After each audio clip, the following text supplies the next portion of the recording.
DH Football Club. Le décrassage.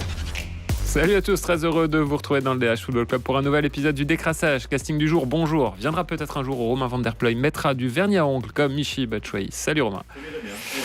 On ne le verra jamais avec la même veste mauve que Mark Cook. Salut Christophe Franken. Salut Jonathan.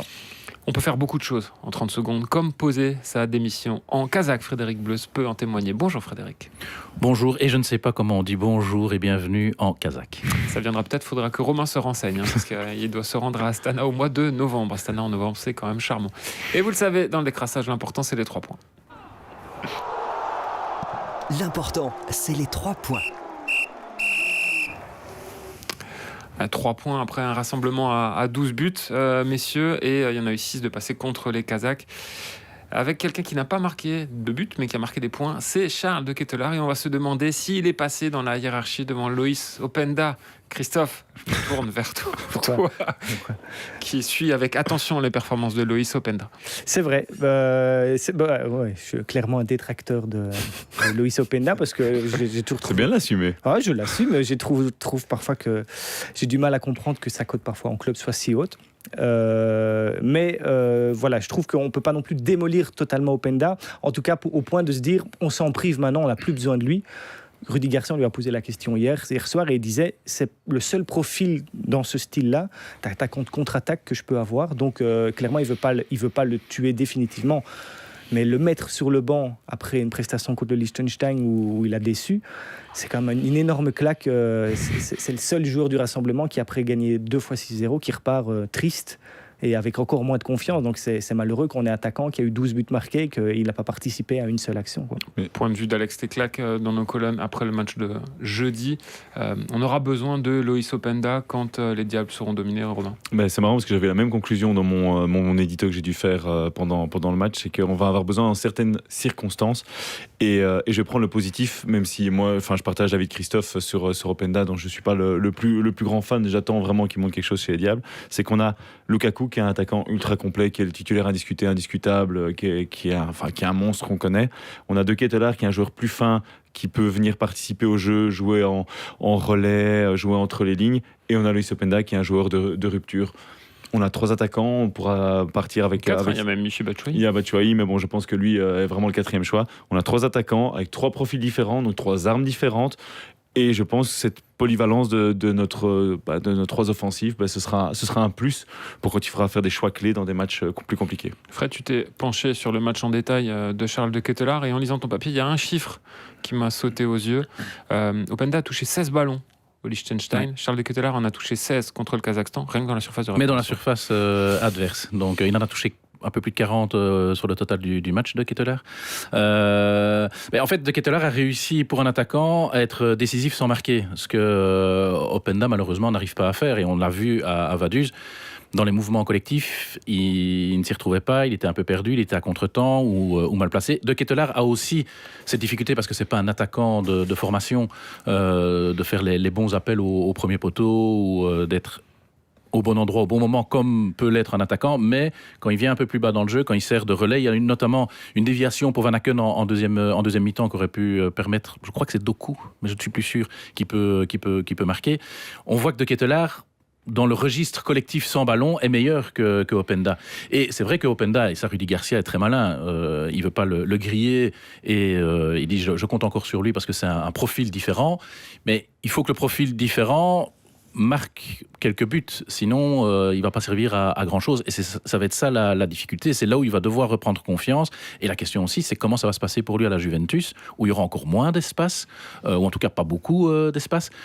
Ça peut être un bon apprentissage pour les Diables, ceci dit. Donc c'est le meilleur apprentissage possible. Il peut peut-être s'en servir. À condition de jouer. Voilà. Il a comme concurrent Vlahovic, Jonathan David sur les ailes. C'est aussi bien fourni à la Juventus. Il fait un pas en avant sportivement, évidemment. Mais le temps de jeu, je ne suis pas certain. Il ne faut pas oublier qu'en 2025, il a marqué 3 buts. toute compétition confondue, Diable ou Leipzig. C'est quand même très très peu. Il est vraiment en crise de confiance depuis des mois. Et malheureusement, un rassemblement comme ça, c'est une semaine terrible pour sa confiance à lui. Et c'est même malheureux parce que c'est quand même, quand on regarde sur Transfermarkt, c'est de loin l'attaquant qui vaut le plus cher niveau belge. Et quand on voit son rendement, on se demande si c'est bien le même joueur dont on parle, quoi. Et c'est fou à quel point De Ketelaere c'était différent. Je l'ai fait en zone mixte dans une interview après. Et il avait un grand sourire. On lui posait des questions assez cash. Il dit, tu crois que tu as marqué des points? Ah ouais, quand même, j'ai fait un bon match, très fier de moi, très content. Et vraiment, il était, je me suis bien amusé. En plus, je suis pas un attaquant, je suis pas un buteur, mais je me suis vraiment bien amusé dans cette position. Je pense que je peux apporter quelque chose. On le sentait vraiment plein de confiance. Et c'est vrai qu'Openda, on le voyait après le match avec son maillot. Je sais pas si vous avez vu, il avait son maillot dans son short comme ça. Et il traînait un peu la patte comme ça. Il avait un peu le sourire parce que ses équipiers avaient gagné. Mais la différence était juste énorme entre les deux, quoi. Forcément, un avant-centre qui ne marque pas alors que son équipe en a mis 12 sur 2 matchs, c'est un peu compliqué. La question, messieurs, on a beaucoup parlé de son profil qui n'était pas forcément adapté au type d'opposition que les Diables ont rencontré là. Est-ce qu'il ne sera pas plus utile finalement quand la route va s'élever, à commencer par le menu qui attend les Diables au mois d'octobre? Peut-être au Pays de Galles notamment, si on est un peu acculé. Mais quand même, je tique un peu sur la remarque de se dire ouais, mais le Liechtenstein, c'est pas un match qui lui convient. C'est un joueur professionnel de la Juventus de Turin. Il joue contre le banquier et le comptable de Vaduz. Je suis désolé, tous les matchs, ça doit convenir à tous les attaquants, peu importe le profil. Je suis d'accord que certains à qui ça peut mieux convenir.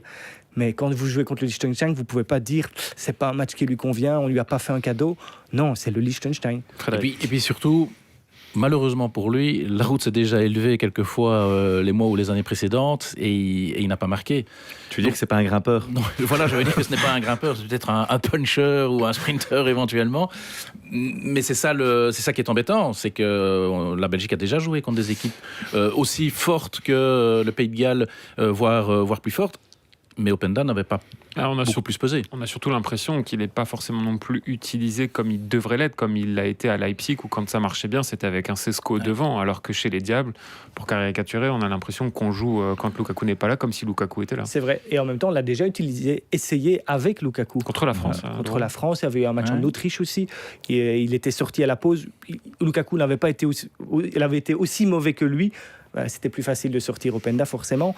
Donc, mais en tout cas, il y a pour l'instant rien qui a vraiment marché. Le seul souvenir moi que j'ai de Openda où je me suis dit waouh, là il apporte vraiment quelque chose à cette équipe. Il est entré sur un côté, le côté gauche, avec encore Lukaku. Je me demande, je crois que c'était contre la Croatie en fin de match à la Coupe du Monde au Qatar. Donc ça remonte déjà. Et contre la Slovaquie, il monte bien aussi à l'Euro. Contre la France à l'Euro, c'est pas délirant non plus. Et là on se dit évidemment qu'il a quelque chose, mais c'est dans un rôle totalement.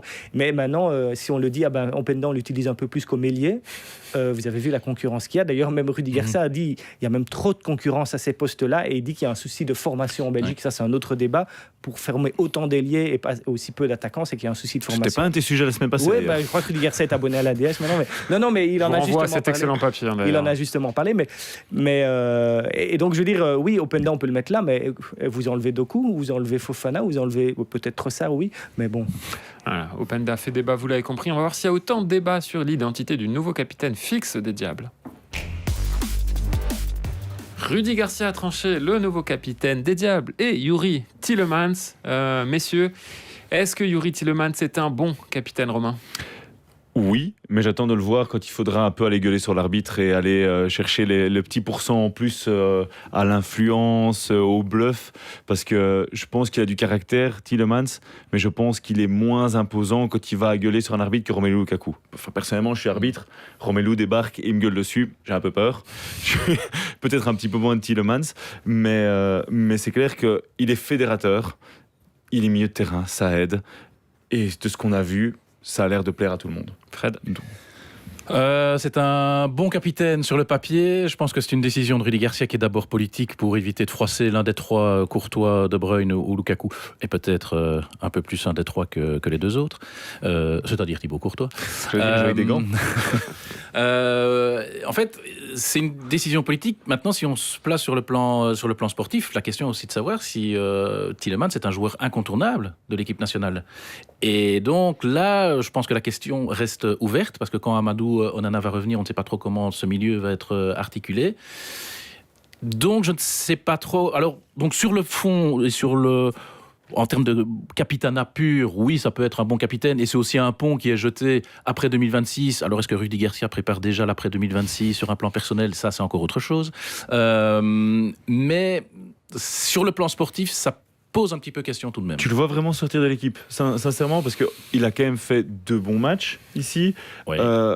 Et si Onana revient, je vois plutôt le mec à côté sauter, que ce soit, là, il y a Van Aken au premier match qui a joué un peu plus haut, ou Raskin qui a fait un très bon match, soit dit en passant.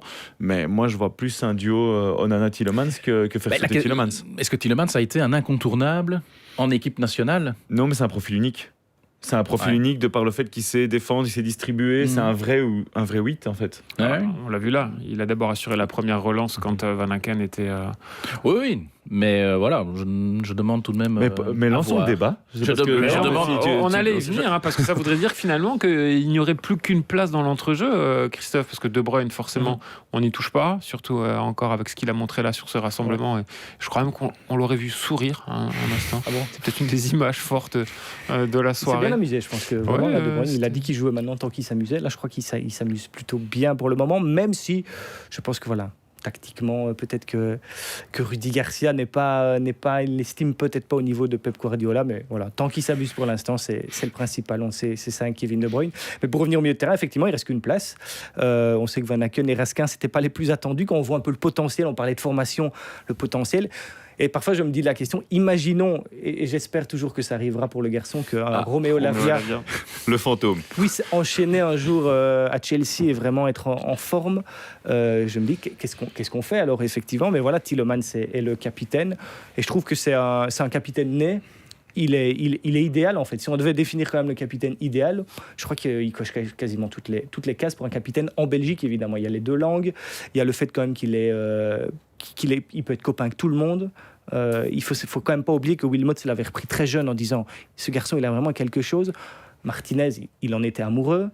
Tedesco il a quand même finalement eu quelques soucis au début, puis il a quand même bien compris qu'il en avait besoin, notamment il avait été fantastique à Wembley juste avant l'Euro, et Garcia il en fait son capitaine. Donc, si tous des sélectionneurs au profil très différent on trouve tous quand même quelque chose dans Youri Tielemans, c'est qu'il a Est-ce que ça peut l'aider justement à franchir un cap? Parce que c'est vrai qu'il était là très jeune, c'était un petit peu la nouvelle tête dans la génération dorée, il était plus suiveur que meneur. Est-ce que justement en étant capitaine il peut franchir un cap au niveau du leadership? Ça peut l'aider, et on sent que c'est un gars qui a du leadership, qui est capable de prendre la parole dans un groupe, qui est, je pense, capable. On l'a vu quelques fois quand même aller voir l'arbitre hier contre le Kazakhstan. Mais même se faire. Je pense qu'il est capable aussi de se faire respecter. Ça peut lui faire passer un cap. Moi, je lui souhaite. Donc oui, ça peut l'amener à un niveau supérieur. Mais souvenez-vous des matchs, vous étiez certainement là aussi, les gars, quand on allait à Leuven post-Covid, où il n'y avait personne au stade, il n'y avait que nous. Celui qu'on entendait le plus. Celui qu'on entendait le plus, c'était Romelu. C'était toujours Romelu Lukaku qu'on entendait le plus, parce que il a sa voix et il aime beaucoup crier. Et le deuxième, c'était Tielemans, plus que Vertonghen, plus que les anciens comme ça. Donc le leadership, il avait déjà en lui là on parle d'il y a quelques années, donc il devait avoir 24, 25 ans, quelque chose comme ça. Et puis d'autant plus que finalement Romelu Lukaku n'a pas besoin du brassard pour se comporter comme un capitaine. Voilà, lui il est de toute façon un capitaine né aussi, c'est un leader. Et De Bruyne, je crois que le brassard, peut-être que ça l'embêtait plus qu'autre chose. Finalement c'était plus un honneur, mais au final je crois qu'il s'en fout.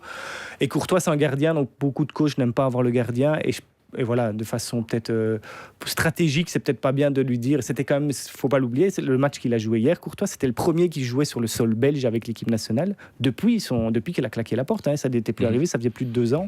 Et d'ailleurs, il a reçu une ovation et le public l'a invité à chanter avec lui comme si c'était Felice Mazou. Donc c'était très chouette. Mais juste une dernière chose par rapport à Tielemans, il y a aussi quelque chose. Voilà, Lukaku, il est très cash devant les caméras. De Bruyne, il est dans la vie comme il est aussi devant les caméras. Courtois, pareil. Et Tielemans, pas du tout. Tielemans, il a vraiment une image très polissée auprès du public. Il dit jamais un mot plus haut que l'autre. C'est pas un très bon client pour les médias. Il est très intelligent, mais dans la vie et notamment dans sa vie de footballeur, dans le vestiaire, il est très différent. Il a un énorme caractère. Il n'a pas vécu que des choses faciles pendant son adolescence quand il a percé pro, notamment avec le divorce de ses parents qui a été très compliqué. Et il y a eu quelques soucis avec sa maman. il a du vécu. Il n'est pas aussi lisse qu'on peut imaginer et dire ah oui, il va jamais rien dire, on le met capitaine parce qu'il dans le vestiaire, je crois qu'il sait se faire respecter et qu'il est respecté, c'est ce qui est le plus important. Quoi. Rudy Garcia qui a trouvé son capitaine, a-t-il trouvé aussi sa défense? La défense forcément mise à l'épreuve après un déplacement au Liechtenstein et la réception du Kazakhstan. C'était l'une des curiosités finalement, cette charnière centrale. On sent la volonté, Fred, chez Rudy Garcia, d'installer la paire formée par Zeno de Bast et Arthur Théat. On sent sa volonté. La question, c'est de savoir si ce sera la même paire centrale qui sera alignée au mois d'octobre. Ça en prend le chemin, sinon il n'aurait pas aligné ces deux joueurs-là 2 fois 90 minutes. Est-ce que c'est la charnière du futur ? Il faudra voir, il faudra surtout le voir contre une opposition un peu plus costaude, puisque forcément Liechtenstein et Kazakhstan c'était un peu faible. Romain, qui pour la menacer finalement? On sait que le staff aime beaucoup Connie de Winter par exemple. En fait, c'est ça la question, c'est qui pour les menacer? Connie Winter est peut-être le profil numéro 1, parce que je pense qu'on avait passé un peu à côté de lui en Belgique, parce qu'il n'a pas toujours fait des bons matchs chez Diable, parce que Tedesco l'avait pointé du doigt aussi en disant que certains n'avaient pas répondu aux attentes et il le pointait du doigt. C'est quand même un gars qui a signé à l'AC Milan. Je ne pense pas que l'AC Milan achète des nuls. Donc il faudra faire avec lui. Et surtout, en fait, il va falloir trouver un équilibre, parce que je pense que les backs sont trouvés. À droite, Castagne a fait un gros match hier. De Kuiper, c'est un des hommes. Meunier avait été bon aussi au Liechtenstein. Voilà, Meunier était bon au Liechtenstein aussi. Donc là, on est sûr que là, à droite, on est tranquille, mais on a des mecs qui savent faire le boulot. Et à gauche, Maxime de Kuiper est de plus en plus une certitude. Il a fait 2 super matchs, mais il est ultra offensif, Maxime de Kuiper. Donc il faut trouver des défenseurs centraux qui seront capables de bien couvrir toutes ces montées. Donc c'est peut-être ça que je me demande. Est-ce que le duo-là est fait pour ça? Oui, ça c'est pas mal, parce que je trouve qu'avec justement comme Castagne qui est très intelligent, qui sait attaquer, mais qui sait presque se transformer en défenseur central quand il faut, alors le bloc bascule un peu à quasiment 3 défenseurs et de Kuiper. À la Besnikazi, tu veux dire? Ouais, entre autres, je crois que c'est lui qui a inventé ça. Ou Van Azebro. Mais parce qu'il faut offrir de la liberté à de Kuiper, et si on joue avec Seyss qui s'est malheureusement blessé, ce serait pareil, et si on joue avec Moreira, ce serait encore plus le cas. On a des backs gauche très offensifs et on va pas se plaindre. Hein. Il y a pas longtemps, on en cherchait à bas gauche. On mettait Jan Vertonghen parce qu'il y a truc, on mettait Théat à gauche, Vermaelen à jouer. On a mis Castagne sur son mauvais pied, on se disait mais qui on va mettre à gauche? Là on a enfin des solutions, mais c'est vrai ils sont très offensifs. De Kuiper, oui, on va encore voir que défensivement il est parfois un peu juste, mais c'est aussi l'occasion de... Oui, mais il faut trouver vraiment qui... il va apprendre, et je pense que son volume et son impact physique augmentent, donc ça va aussi aider défensivement. Il le disait, tu as cité à sa conférence de presse qu'il a été surpris par l'intensité en Angleterre. Et il l'a répété plusieurs fois, je pense qu'il était bien crevé en arrivant ici. Il a toujours été affûté, mais là j'ai trouvé encore plus affûté son visage. Je crois qu'il doit avoir 2% de taux de graisse, c'est assez impressionnant, il est vraiment fit, et ça se voit sur le terrain, il est vraiment... au départ, je crois que l'idée de Rudy Garcia, c'était de le faire jouer qu'une mi-temps. Et au final, il a quand même laissé beaucoup plus, et l'autre, il volait, quoi. Évidemment, l'opposition était là, mais De Kuiper est là. Mais le problème, ça reste toujours l'axe. Et là, on va voir, Mekele, on sait qu'il a ses limites et que tous les sélectionneurs ont vu qu'il était important et en même temps qu'il avait ses limites, donc ça restera là. Et donc, ce sera Théat et justement, on en parlera après, et De Bast par défaut pour l'instant. Face... J'ai l'impression qu'il s'est un peu grillé avec le groupe, notamment se prenant la tête parfois plusieurs fois avec Théat sur le terrain, donc ça n'a pas plu au staff. Et d'autant qu'il joue en Championship, donc c'est un argument dessus pour le staff. De toute façon, il est un peu bloqué, donc je crois qu'on ne reverra pas face tout de suite, qu'en plus très impopulaire, malheureusement pour lui. Donc par défaut, il n'y a plus que De Bast et Théat. C'est pas la meilleure qu'on a eue, c'est pas la pire défense qu'on a eue avec l'histoire de l'équipe nationale non plus. Fred, un droitier, un gaucher ça respecte aussi une géométrie, un droitier et un gaucher, avec leurs qualités et forcément leurs défauts. Ce qui est bien, c'est que Théat va être là maintenant installé comme défenseur central, ce qui est quand même son poste naturel. De Bast a une bonne relance, il l'a montré quelques fois. Et il rejoue derrière en club aussi. Et il rejoue derrière en club. Donc il faudra essayer de s'appuyer plus forcément sur leurs avantages que de voir leurs inconvénients et leurs défauts, parce qu'ils en ont et parce qu'à un moment on les verra forcément. Et comme Christophe dit, c'est pas la meilleure paire, mais c'est pas la pire. Donc c'est pour le moment ce qui se fait de mieux. Et je demandais hier à Debast pourquoi il ne pouvait pas monter sur les phases arrêtées. Et en fait, vraiment, il dit Garcia aime beaucoup ma vitesse. Et donc, il dit vraiment, on monte à beaucoup sur les phases arrêtées. Et donc, moi, je suis vraiment chargé. J'ai un rôle très important, en fait, pour rattraper les coups. Et je dois être très vite. Donc, il dit, forcément, on a tous envie d'aller marquer son goal. Mais voilà, parce qu'il m'expliquait qu'il n'avait jamais marqué au Parc Astrid, à l'Autopark. C'est bien possible. Ni En en tout cas, club. en tout cas, je me souviens qu'il y avait une belle petite guéguerre entre Kylian Sardella et lui à l'époque à Anderlecht pour qui marquera en premier. C'est Sardella qui a marqué par pur hasard, il ne sait toujours pas comment, et il s'était bien moqué de à Debast. l'extérieur, mais évidemment, Debast n'a jamais marqué au L'Autopark. Et Je me demande si Debast a déjà marqué avec Anderlecht, je ne suis même pas sûr. Je ne sais plus. En tout cas, voilà, je n'ai pas été vérifié, mais c'est ce qu'il me disait hier à la sortie du match. Donc voilà, mais clairement, oui, Debast est en tout cas le leader de cette défense centrale. Clairement, il plaît beaucoup à Garcia. Ouais, de la vitesse, tout va très vite. Cette fenêtre internationale est déjà terminée. On reparlera de la Pro League dès la semaine prochaine dans un prochain épisode du Décrassage dans le DH Football Club. Passez une bonne journée, à bientôt, salut. DH Football Club. Le décrassage.